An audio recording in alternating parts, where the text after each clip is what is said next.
My son's not meant to be here, but he's here. Until God takes the last breath out of his body, he'll always want to do something on a baseball field. People have told me that he's a miracle child. It's just wonderful to hear those words, because I believe he's a miracle. Isn't that pretty smooth, eh? I think he's a natural, aren't you? Eh?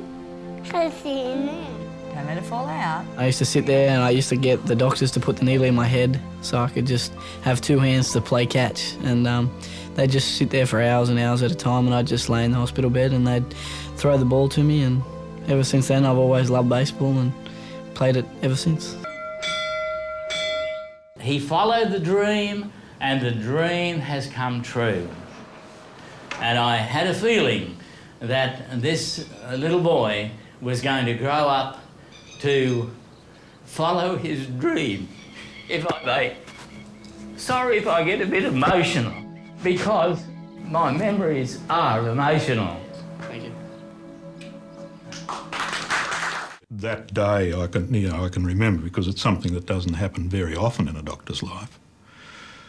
But to actually say, I think his stomach's a bit enlarged, and then to feel a huge cancer like that is, yes, it's what we call a heart sink situation, where you think we've got a problem here. Dr. Mary Bergen will be in charge of Michael's case. She doesn't sound very confident if the treatment will do the job. Less than 10%, she said. First dose of chemo was his first birthday, and second and third and fourth.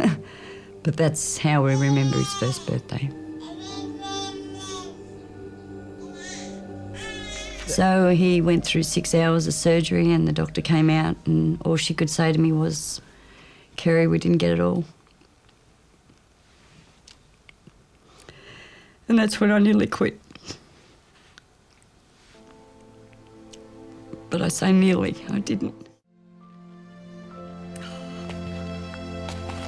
I'll get it. We couldn't go to the hospital without the glove. We couldn't go anywhere without the glove. And then as he got a bit older, he used to practice his sliding up and down the corridors, and that was when he used to tell the staff, including the doctors, that he was going to play baseball in America one day.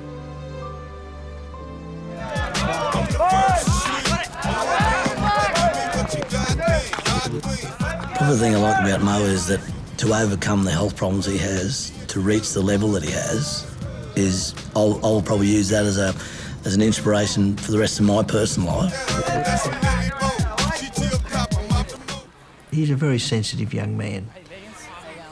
Lots of kids can shrug their shoulders and go on about life and say, well, you know, I'm in it for me, what's in it for me all the time. Michael is much more reflective than that.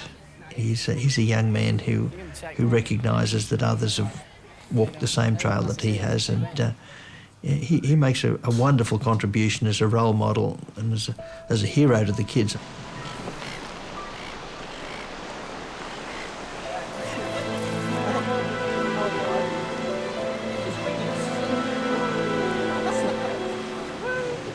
My son's not meant to be here, but he's here in a big way. So that alone is enough to never admit or accept defeat, because we won't. Everything in my life's happened for a reason. I've been diagnosed with cancer for some reason. I've beat the cancer for the same reason. I'm put on this earth for a reason.